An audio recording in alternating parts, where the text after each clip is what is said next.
This event is to bring together researchers from MICRA, from the Manchester Institute for Collaborative Research on Ageing, together with advocates groups, with older people in Manchester, with policymakers in Manchester, with commissioners, pretty much with anyone whose role is to try and improve the lives of people in the city region. We could see that the population was ageing and that most of the world's population either lived in or was migrating to cities.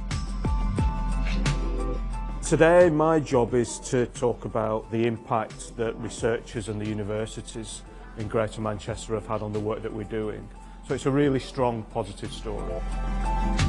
We work with the university to examine the evidence base that exists at the moment, trying to understand what are the risk factors behind social isolation, what makes places more likely to generate social isolation, so that we can then work with communities, with practitioners in communities, with community activists themselves, to understand how they can change the places they live, so they can have stronger and better connection.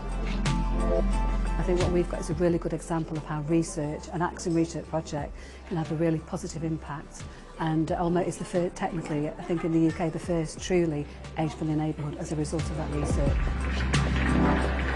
My involvement in the Ulmo project makes me very interested in the idea of ageing in place. But I have a personal interest, as I was discussing in the session previously. My mother, who's 92, is still living in the family home, and so she's a great example of ageing in place. In our project we've been looking at older people's experiences who are living in 4 different neighbourhoods in Greater Manchester, and we're really interested in the importance of inequalities on shaping experiences of ageing in place.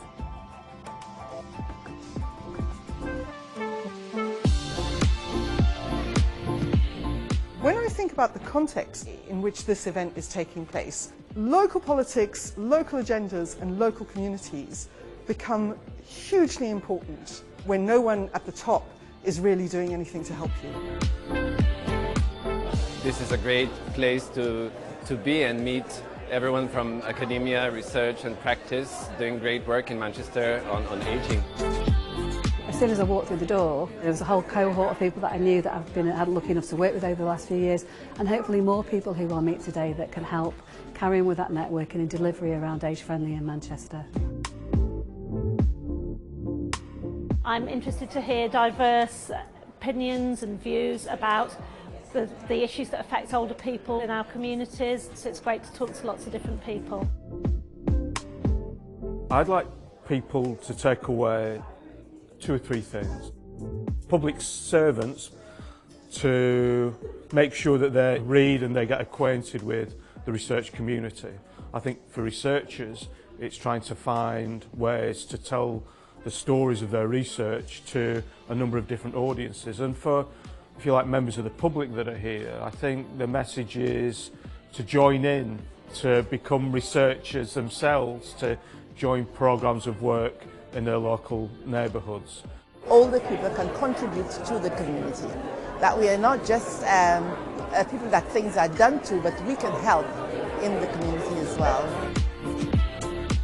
A conference just gives a really conducive environment for people to get together and talk openly, and it's a really good fusion space for ideas, so conferences like this are really important.